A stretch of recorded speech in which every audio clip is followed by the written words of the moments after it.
Salut à toutes et salut à tous. On se retrouve aujourd'hui dans cette nouvelle petite vidéo et je vais vous parler aujourd'hui de mon premier jeu que j'ai fait sur cette PS5, un jeu cross-gen, malheureusement, j'aurais tendance à dire. Je vais vous dire ce qui m'a plu et ce qui m'a déplu. Il s'agit de The Callisto Protocol. C'est parti. Alors The Callisto Protocol, j'avais vu à l'époque quelques petites vidéos. Il faut savoir que ceux qui ont développé ce jeu sont ceux qui ont à l'époque développé Dead Space. Donc ces membres de Visceral Games ont malheureusement tous été licenciés lorsque le studio a été fermé. Et donc ils ont fait leur petit bonhomme de chemin, et ils ont créé leur propre studio et ils ont donc créé ce nouveau jeu d'horreur. Alors on retrouve cet ADN un peu de Dead Space, mais c'est pas un copier-coller, et heureusement d'ailleurs, de ce jeu-là.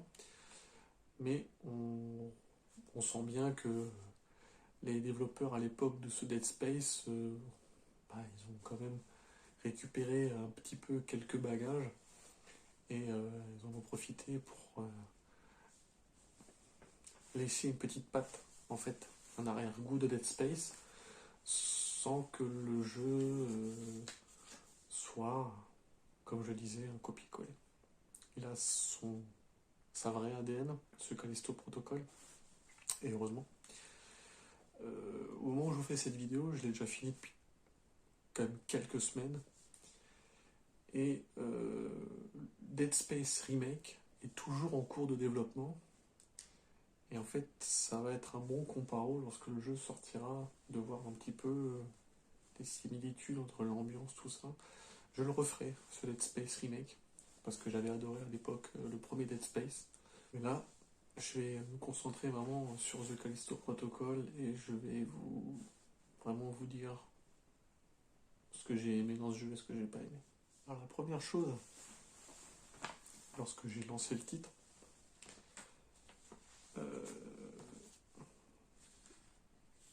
j'en attendais pas grand chose, je m'étais pas hypé.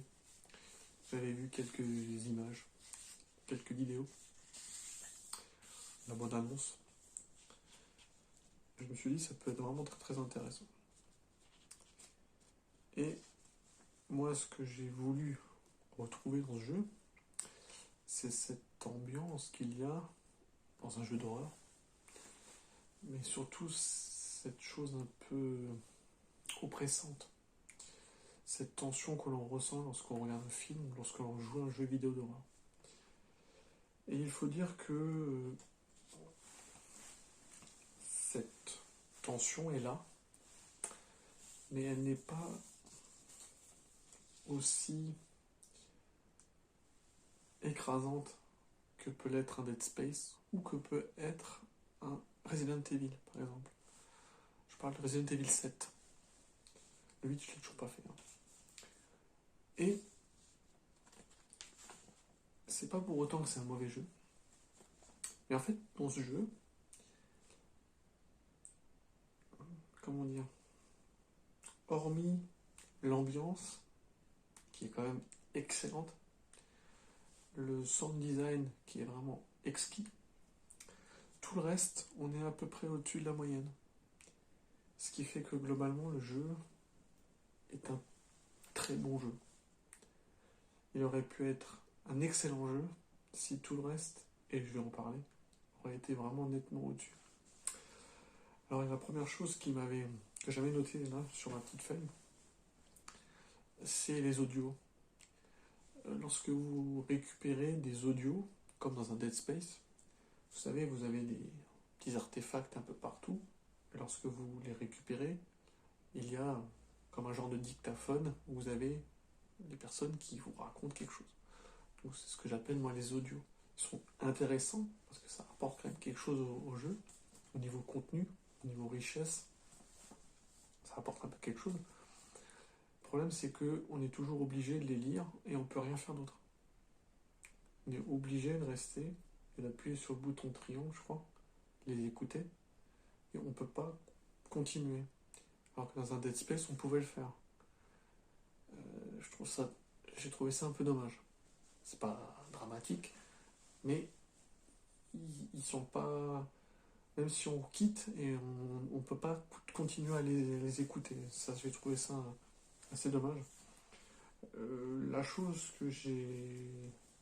Enfin, c'est ce que ma compagne a remarqué quand je lui ai montré en fait les différents screenshots du jeu, d'ailleurs que vous pouvez voir dans la vidéo. Il y a Josh Duhamel et je savais pas que c'était lui. En fait, je le connais de visage, mais j'ai jamais vu aucun de ses films. Elle m'a dit ah mais c'est Josh Duhamel. Je fais ah bon d'accord, ok. C'est intéressant de le voir dans cette situation, dans cette configuration-là, parce qu'il a les cheveux rasés. Donc, on n'a pas l'habitude de le voir comme ça, et moi qui ne le connais pas spécialement, cet acteur, je trouve que c'est quand même assez intéressant qu'ils ont mis un casting comme ça. Il y a sans doute d'autres personnages importants dans le jeu qui sont sans doute des acteurs connus. À part lui, je le connaissais de vue, de nom plutôt. Les autres, je les connais pas. Il faut quand même laisser au studio le fait qu'ils ont quand même recruté quand même des gens un peu connus dans le monde de l'acting, donc c'est bien. En tout cas, le pauvre Josh Duhamel, il en prend pour son grade. Il y a quelque chose qui m'avait extrêmement plu, c'est le retour audio que vous avez dans la manette de la PS5. Alors je répète que le jeu est cross-gen, il est sorti sur les deux plateformes. Moi je l'ai acheté sur PS5, je l'ai acheté quand il est sorti. Je l'avais précommandé Day One, je l'ai payé moins 50 euros, 49 euros exactement, sur Amazon. Et je crois qu'il est toujours au même prix. Donc c'est vraiment un prix très correct pour un jeu PS5. On peut pas dire qu'il a coûté cher. Bref, revenons à ce que je disais. L'audio des PNJ, en fait, lorsqu'un PNJ vous parle, vous avez un retour dans la manette. Et je trouve que ça apporte une immersion plus grande. C'est comme si vous l'aviez à votre... Vous étiez en train de parler avec lui au téléphone et vous avez le retour dans la manette. En plus de l'audio global, enfin moi je joue avec un ampli, donc en plus de ça vous avez le retour dans la manette et ça j'ai trouvé que c'était extra. Il y a une chose qui m'a un peu gonflé. Dans certaines phases de jeu, en fait le jeu il impose un rythme et des endroits où vous ne pouvez pas, ne serait-ce que trottiner, où vous ne pouvez pas courir. Et ça c'est imposé par le level design. Alors j'en déduis, je pense, ça a été voulu par les développeurs. Le problème c'est que pour moi c'en est un, parce que ça n'apporte rien en fait à l'angoisse, à l'oppression qu'on pourrait avoir. Tu vois, on peut avoir un rythme imposé dans un jeu parce que on veut créer quelque chose. Mais là, ça ne crée rien en fin de compte. Ça fait juste chier, quoi. Parce qu'on pourrait très bien courir pour passer d'une pièce à l'autre. Là, on peut pas. Et ça n'apporte rien, en fait. C'est ça, en fait. C'est pour ça que ça me faisait chier, parce que ça n'apportait rien, en fin de compte, à l'ambiance. Ça, je l'avais noté sur ma feuille. On va parler de la technique, un petit peu. Le jeu, c'est un jeu en couloir, avec différents niveaux qui s'enchaînent. Il n'y a pas de temps de chargement, sauf quand vous mourrez. Par contre, il y a un truc qui m'a sauté aux yeux, mais alors dès le début. Je ne vais pas vous spoiler l'histoire, mais il y a un moment donné où il y a du feu un peu partout. Le rendu du feu dans ce jeu-là est nullissime. Et qui plus est en 15 FPS. Le jeu, lui, est techniquement très beau, très fluide, en 60 images secondes, Mais lorsque vous vous promenez et que vous voyez des petits feux follets par-ci par-là, le rendu du feu en fait est en 15 fps. Et je pensais que c'était un bug, en fin de compte, je me suis dit, c'est un bug ou quoi? Non, non, non, non, c'est pas un bug. C'est... À chaque fois qu'il y a du feu, le rendu est comme ça. J'ai pas compris le délire. Parce que visuellement, c'est flagrant, et techniquement, c'est pas au point. Enfin, c'est d'une débilité, j'ai jamais vu ça. Le jeu est beau et fluide, le feu, lui, est moche et pas fluide. C'est deux contrastes différents, je comprends pas. Alors évidemment, il faut pas s'imaginer que le jeu renouvelle le genre, parce que c'est pas le cas. Le gameplay est maîtrisé, mais est ultra classique. D'accord? Ça renouvelle pas le genre. Ça fait le taf, et c'est tout. Alors c'est arrivé rarement, mais j'ai eu quelques baisses de framerate. C'est pas arrivé souvent, mais c'est arrivé. J'ai aussi eu un peu de popping à un moment donné. Un peu dommage. Mais bon, pour un jeu qui est en couloir, ça fait un peu con. Il y a un truc qui m'a vraiment surpris dans ce jeu, c'est que le jeu est en HDR, d'accord? Et donc, comme tout jeu normalement HDR, vous devriez avoir un menu HDR. Vous pouviez un peu faire des réglages. Dans ce jeu-là, il n'y a pas de menu HDR. Il n'y en a pas. Pourquoi, j'en sais rien, mais il n'y en a pas. Je le dis parce que c'est la première fois que ça m'arrive. Même pour un jeu cross-gen. Hein. D'habitude, il y a toujours une rubrique HDR où on peut faire fignoler quelques bricoles. Là, il n'y en a pas du tout.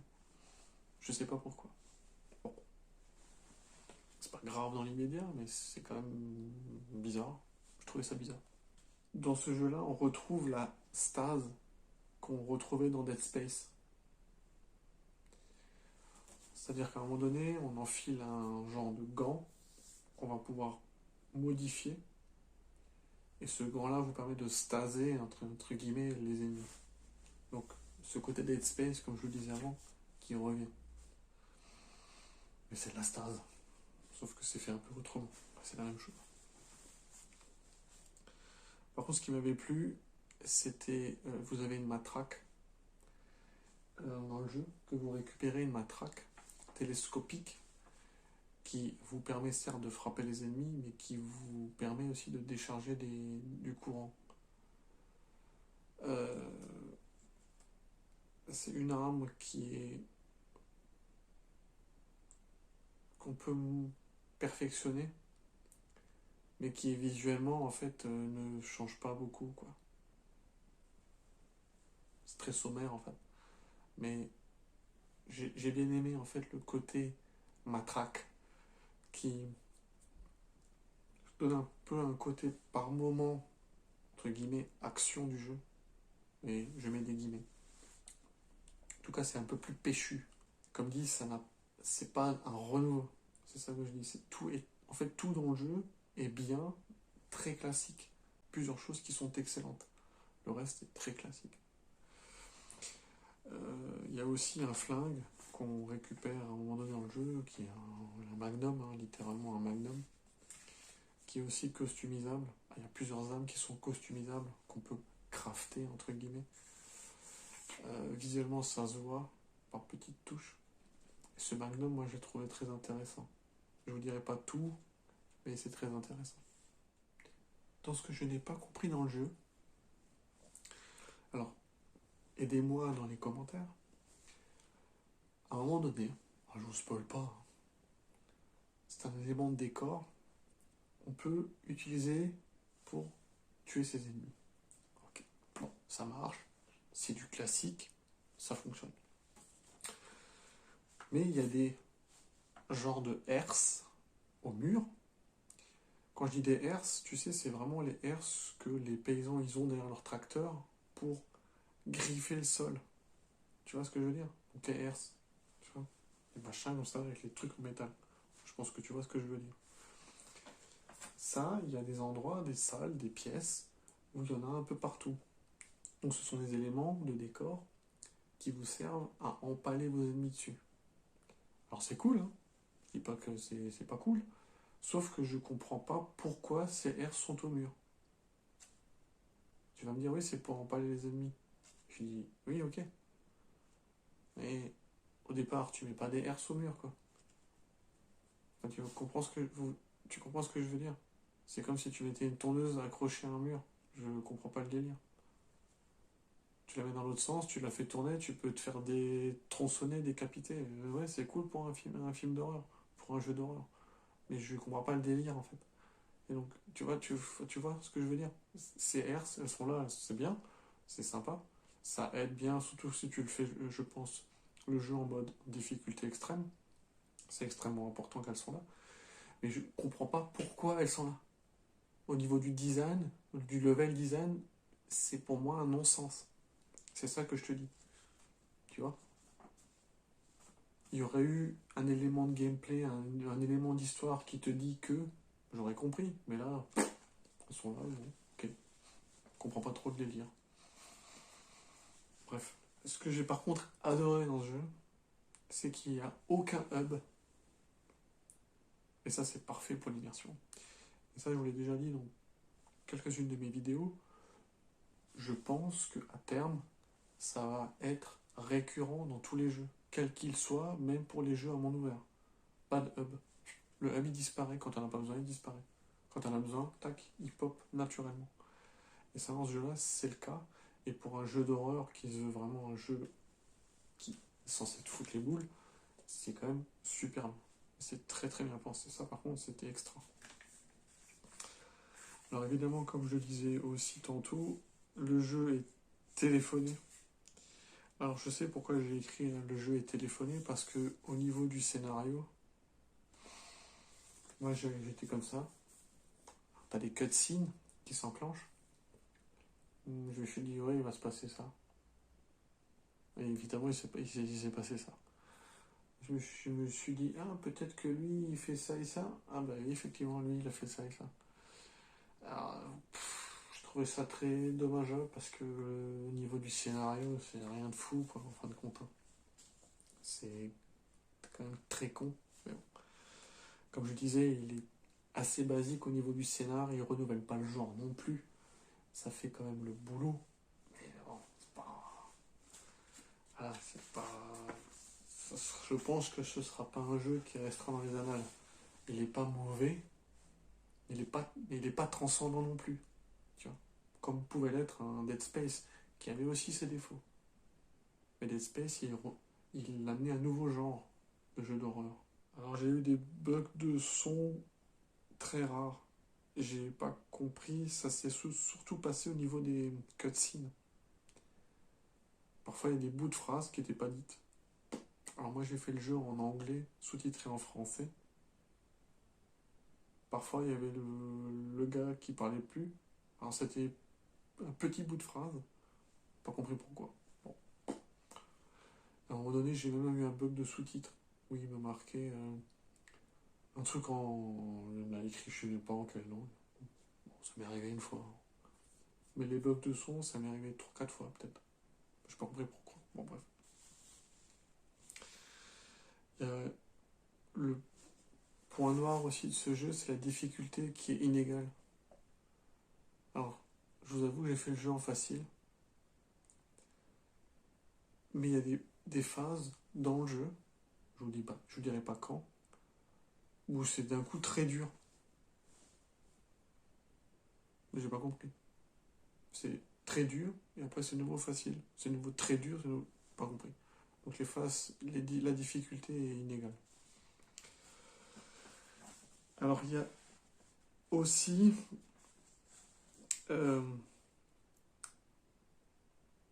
c'est-à-dire que c'est aussi pour ça que je dis que c'est un jeu qui est juste au-dessus de la moyenne. 14 sur 20. Éventuellement 15, non, 14,5 sur 20, mais pas plus. Parce que, si tu veux, le jeu il est redondant dans son gameplay et dans son level design.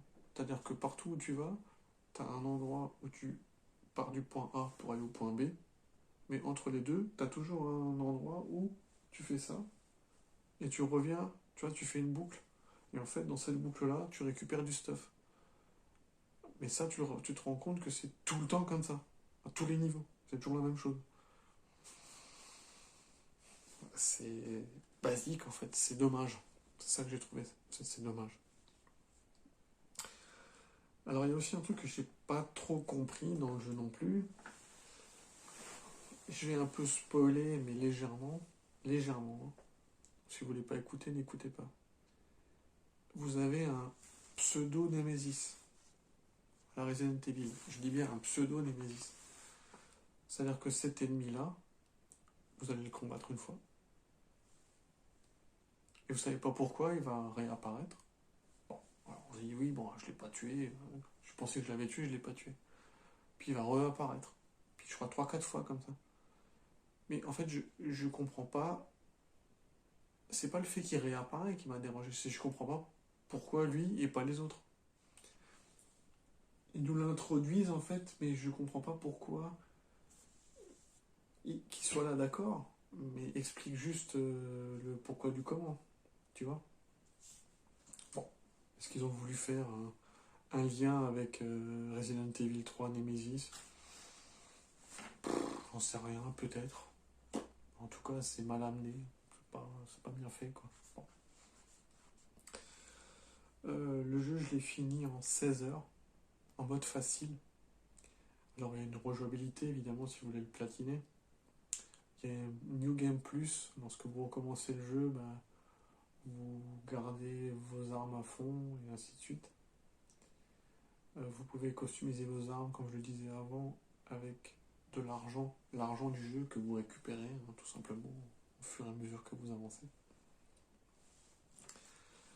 En fait, globalement, le jeu, j'ai trouvé très inégal.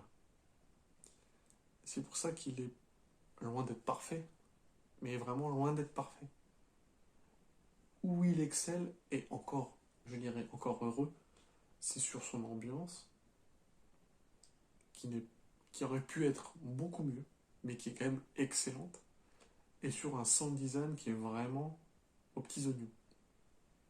Et tout le reste, c'est pas que c'est mauvais, c'est juste bien, en fin de compte. Et ce qui fait qu'à la fin, le ressenti que tu as quand tu finis le jeu, bah ouais, c'est bien, mais ouais, c'est tout. Et c'est pour ça que j'en attendais pas grand chose de ce jeu, parce que je voulais pas trop me hyper. J'ai bien fait de pas le faire. Tu vois.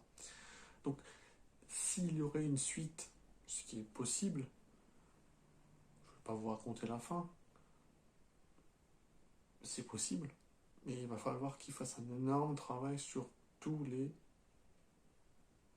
défauts que je vous ai dit, et surtout de d'osser tout le jeu sur au moins 2 ou 3 levels beaucoup plus élevés pour vraiment faire un jeu d'énorme qualité et plus faire un jeu cross-gen.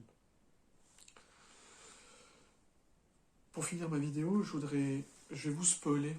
Alors si vous l'avez pas fini, pour vous la vidéo s'arrête là. Je vous remercie encore de votre fidélité. N'hésitez pas à vous abonner à ma chaîne. N'hésitez pas à vous abonner à mon compte Twitter. Si vous voulez, devenez membre du club. Ça vous coûte 1 € par mois. C'est pas beaucoup.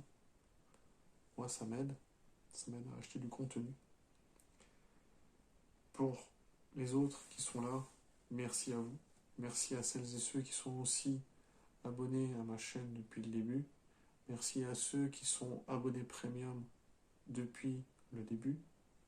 Je peux voir qui vous êtes et je le sais. Merci à vous.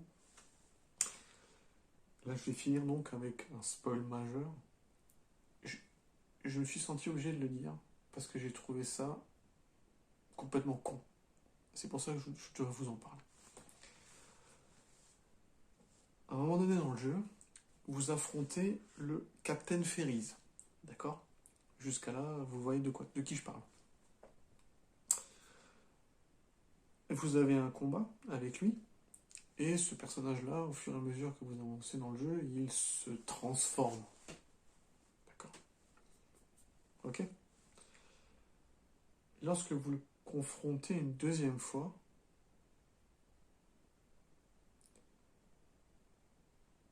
il y a la cutscene et en fait la gestuelle du personnage. Si vous n'avez pas fait enfin je pense que vous avez dû le remarquer, mais entre la première confrontation et la deuxième confrontation, au niveau de la cutscene, la gestuelle est identique. C'est-à-dire que les mecs, ils ont fait un copier-coller, quoi. Ils voulaient pas s'emmerder à faire à juste se casser la tête, à faire une mise en scène différente. Ils ont fait le début de la mise en scène, c'est pareil au niveau de la gestuelle. Et je pense que dans la globalité du titre, alors soit comme c'est leur premier jeu, on peut leur je dirais, leur passer un peu la pommade dans le dos parce que voilà, c'est leur premier vrai jeu qu'ils conçoivent. Ils ont déjà conçu des jeux avant. Bon, c'est leur vrai premier jeu. Il y a pour moi beaucoup d'éléments où soit ça manque de budget parce qu'on n'avait pas assez de budget et on a fait ce qu'on avait, soit pas assez de temps de développement. On s'est dit bon, on va le sortir maintenant et puis c'est réglé. Et ça, c'est la première fois que je remarque un truc comme ça dans un jeu très très très récent. Deux confrontations qui, au niveau de la cutscene, au niveau de la gestuelle, c'est tout pareil. Je dis, c'est quoi ce copier-coller? C'est de la merde, quoi. Oh, les mecs, vous pouvez pas faire un plan autrement, avec une gestuelle autrement? Ça vous prend un peu plus de temps, mais quand même. Alors, je dirais que The Callisto Protocol est un bon jeu d'horreur. Il est très classique. Ça fonctionne quand même. Ça renouvelle rien. Il y a des moments où le jeu est moyen. Vraiment, le jeu, il est quand même excellent. Ce qui fait à la fin que t'as un melting pot d'un truc qui est bien, mais qui aurait pu être largement mieux. Voilà. J'espère que j'ai été assez clair. Si vous avez fini le jeu, n'hésitez pas à laisser vos commentaires. Si vous ne l'avez pas fini, n'hésitez pas aussi à dire ce que votre ressenti. Merci encore à tous et à toutes. Et on se retrouve pour une prochaine vidéo. Ciao, ciao.